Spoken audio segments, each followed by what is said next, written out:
तो चलिए आज का पहला क्वेश्चन देखते हैं। The maximum torque in an induction motor depends on. Options हैं frequency, rotor inductive reactance, square of supply voltage and all of the above.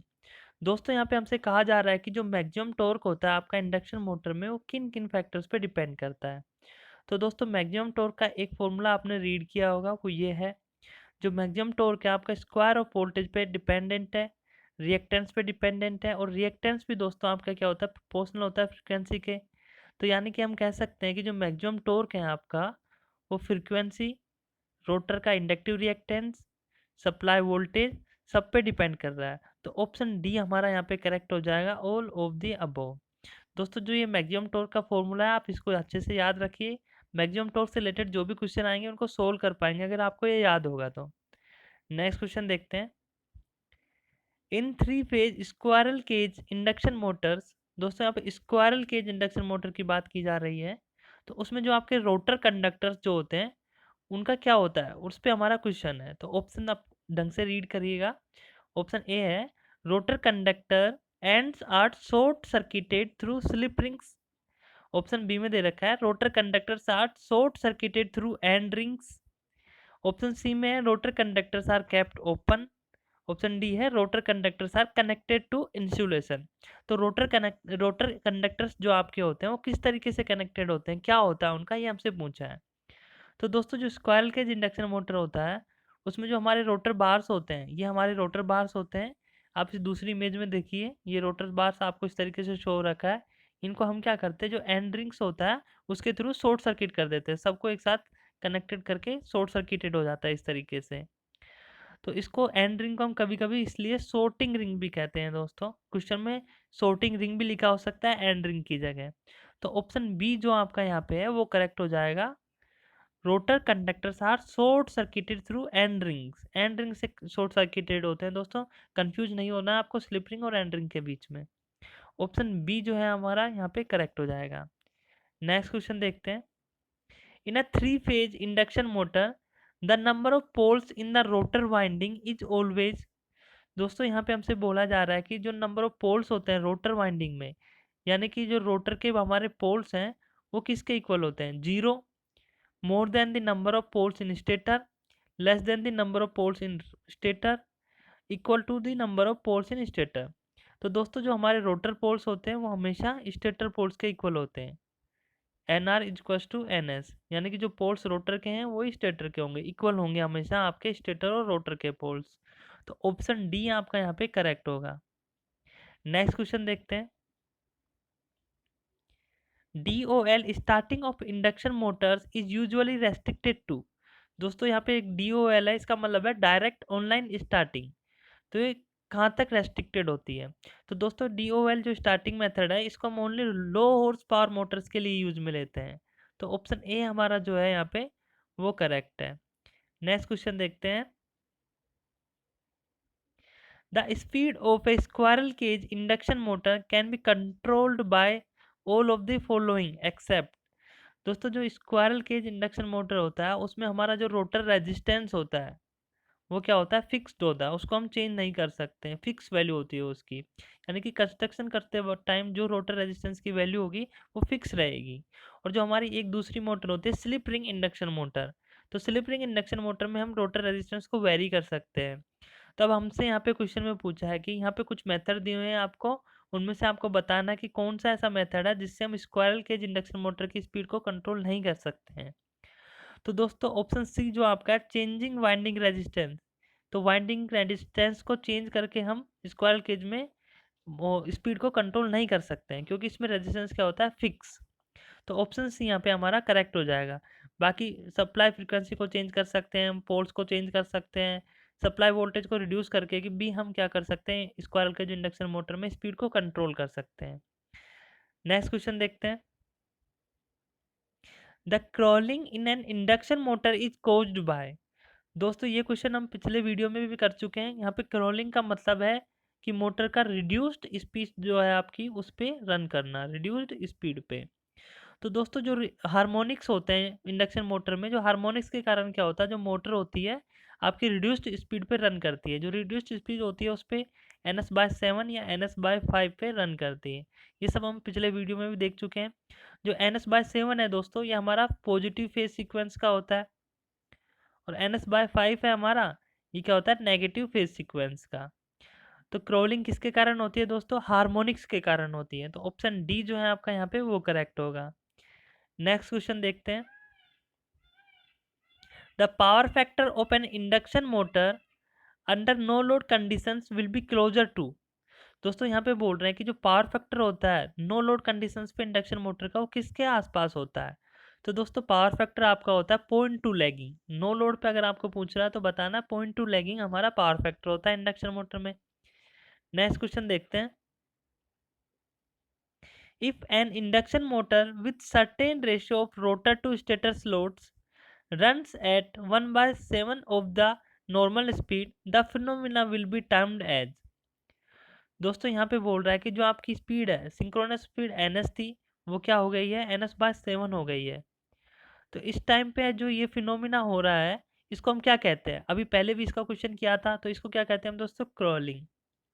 ये फिनोमेना कहलाता है क्रॉलिंग, रिड्यूस्ड स्पीड पे मोटर का रन करना। तो ऑप्शन सी यहाँ पे करेक्ट हो जाएगा। नेक्स्ट क्वेश्चन देखते हैं। Slip of an induction motor is negative when. दोस्तों यहाँ पे हमसे पूछ रहा है कि स्लिप कब नेगेटिव हो सकती है। तो सबसे पहले तो आप स्लिप का फॉर्मूला लिख लीजिए। क्या होता है, NS - NR divided by NS। अब ये पूरा का पूरा जो टर्म है ये नेगेटिव कब हो सकता है, जब आपका NR ग्रेटर देन NS हो जाए, यानी कि रोटर स्पीड क्या हो जाए, आपकी स्टेटर स्पीड से ज़्यादा हो जाए, सिंक्रोनस स्पीड से ज़्यादा हो जाए रोटर की स्पीड, तो ही आपकी स्लिप नेगेटिव हो सकती है। तो अब आप ऑप्शन सी देखिए, rotor speed is more than the synchronous speed of the field and are in the same direction. तो यहाँ पे यही कह रहा है हमारा कि रोटर की स्पीड अगर ज़्यादा हो जाएगी सिंक्रोनस स्पीड से तो स्लिप नेगेटिव हो जाएगी। तो ऑप्शन सी आपका यहाँ पे करेक्ट हो जाएगा। नेक्स्ट क्वेश्चन देखते हैं। Size of high speed motor as compare to low speed motor for the same HP will be. दोस्तों सेम हॉर्स पावर मोटर के लिए हमारा जो हाई स्पीड मोटर है और लो स्पीड मोटर है, तो जो हाई स्पीड मोटर है उसकी साइज क्या होगी, बिगर होगी, स्मॉलर होगी, सेम होगी, किसके कंपैरिजन में, लो स्पीड मोटर के में। दोस्तों आप सबसे पहले देखिए कि हमको स्पीड जो है किस पे डिपेंड कर रही है। NS जो आपका होता है ये क्या होता है, 120F/P। अब दोस्तों आप एक चीज़ देखिए, अगर हमको स्पीड इंक्रीज करनी है, एफ आपकी 50 हर्ट्ज फ्रीक्वेंसी फिक्स्ड है, अगर आपको स्पीड इंक्रीज करनी है, हाई स्पीड चाहिए, तो पोल्स क्या होने चाहिए, कम होने चाहिए दोस्तों। और अगर आपको स्पीड कम चाहिए तो क्या होना चाहिए, पोल्स हाई होने चाहिए। तो दोस्तों हाई स्पीड मोटर के लिए बात करते हैं, तो इसके लिए हमको हाई स्पीड चाहिए, यानी कि पोल्स क्या चाहिए, हमको कम चाहिए। अगर पोल्स कम चाहिए तो जो आपका फ्रेम होगा, स्टेटर फ्रेम जो होगा, वो क्या होगा, उसका साइज भी कम होगा। जितने कम पोल होंगे हमारे, उतना ही हमको कम साइज का स्टेटर फ्रेम बनाना पड़ेगा। तो क्या कह सकते हैं हम, हाई स्पीड मोटर के लिए हमको क्या जो साइज होता है वो क्या होता है, स्मॉलर होता है। तो ऑप्शन बी आपका यहाँ पे करेक्ट होगा। अगर आपसे यहीं पे ऐसे पूछ लेता कि जो लो स्पीड मोटर है उसका साइज क्या होता है हाई स्पीड मोटर के कंपैरिजन में, तो लो स्पीड मोटर का साइज क्या हो जाएगा, आपका बिगर हो जाएगा, क्योंकि लो स्पीड मोटर के लिए हमको ज़्यादा पोल्स की रिक्वायरमेंट है, और ज़्यादा पोल्स के लिए हमको फ्रेम का साइज भी बढ़ाना पड़ेगा। तो इस क्वेश्चन के लिए आपका ऑप्शन बी करेक्ट है। नेक्स्ट क्वेश्चन देखते हैं। In an induction motor, the relationship between stator slots and rotor slots is that। दोस्तों इंडक्शन मोटर में जो आपके स्टेटर स्लॉट्स और रोटर स्लॉट्स हैं उनके बीच में क्या रिलेशन होता है, यही हमसे पूछा है। तो दोस्तों जो स्टेटर स्लॉट्स होते हैं वो कभी भी आपके रोटर स्लॉट्स के इक्वल नहीं होते हैं, या इंटीग्रल मल्टीपल भी नहीं होते हैं दोस्तों। तो ऑप्शन सी जो आपका यहाँ पे वो करेक्ट है, stator slots are not exact multiple of rotor slots. ऐसा क्यों होता है दोस्तों, अगर स्टेटर स्लॉट्स और रोटर स्लॉट्स अगर इक्वल हो जाएंगे या एग्जैक्ट मल्टीपल हो जाएंगे दोस्तों, तो कोगिंग हो जाएगा। कोगिंग का मतलब दोस्तों यहाँ पे ये है कि स्टेटर स्लॉट रोटर स्लॉट जब इक्वल होंगे तो हमारा स्टेटर और रोटर क्या हो जाएगा, लॉकिंग कंडीशन में आ जाएगा, और मोटर क्या हो जाएगी, स्टार्ट नहीं होगी। तो इसलिए कभी भी हम स्टेटर स्लॉट्स और रोटर स्लॉट्स को इक्वल या एग्जैक्ट मल्टीपल नहीं रखते हैं। ऑप्शन सी आपका यहाँ पे करेक्ट है। नेक्स्ट क्वेश्चन देखते हैं। Slip ring motor is recommended where, options हैं speed control is required, frequent starting stopping and reversing is required, high starting torque is needed and all above features are required. तो दोस्तों जो आपका slip ring induction motor होती है उसको हम जहाँ पे यूज करते हैं जहाँ पे हमको इन सभी फीचर्स की रिक्वायरमेंट होती है, तो हम यहाँ पे क्या कह सकते हैं, ऑप्शन डी जो आपका है वो क्या हो जाएगा, correct. All above features are required. Next question देखते हैं। As load on induction motor goes on increasing, options हैं its power factor goes on decreasing, its power factor remains constant, its power factor goes on increasing even after full load, and its power factor goes on increasing up to full load and then it falls again। दोस्तों यहाँ पे हमको बोल रहा है कि induction motor में अगर लोड इंक्रीज हो रहा है आपका तो पावर फैक्टर का क्या होगा।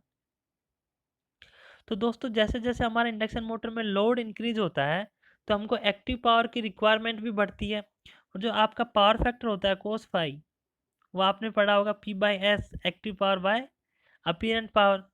अब जब आपकी एक्टिव पावर की रिक्वायरमेंट बढ़ रही है तो पावर फैक्टर भी क्या होगा, इंक्रीज होगा। तो जैसे जैसे आपका लोड इंक्रीज होगा पावर फैक्टर भी क्या होगा, इंक्रीज होगा।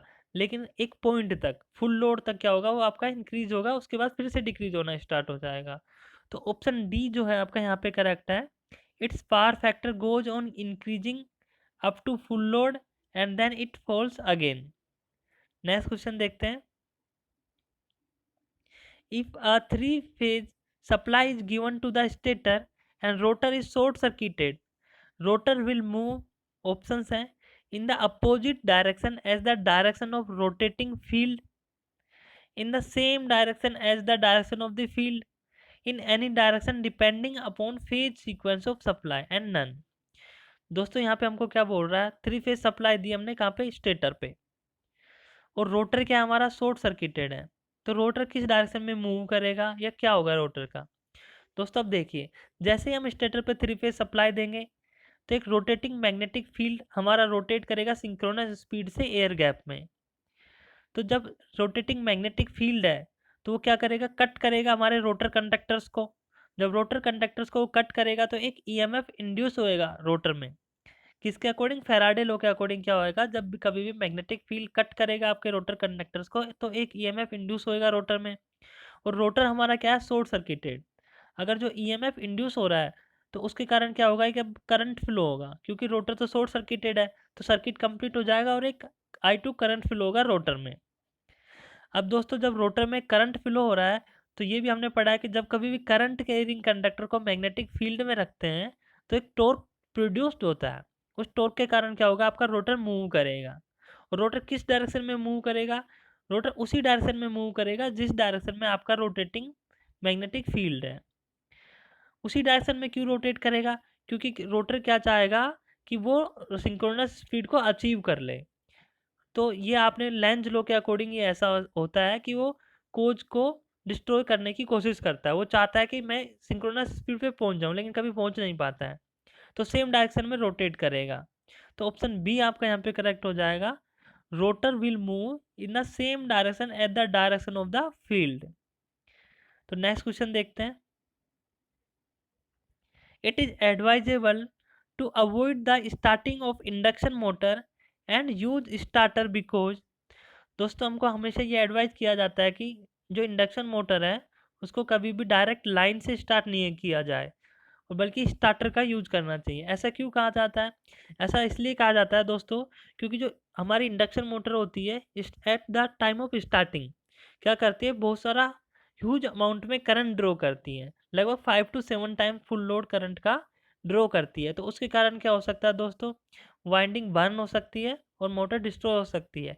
इसलिए दोस्तों हम क्या करते हैं, स्टार्टर का यूज करते हैं। स्टार्टर क्या करता है, एक सेफ वैल्यू तक उस करंट को रिड्यूस कर देता है। तो ऑप्शन सी आपका यहाँ पे करेक्ट हो जाएगा। Motor takes 5 to 7 times of its full load current, इसलिए हम स्टार्टर का यूज करते हैं ताकि वो सेफ वैल्यू तक डिक्रीज कर दे करंट को। नेक्स्ट क्वेश्चन देखते हैं।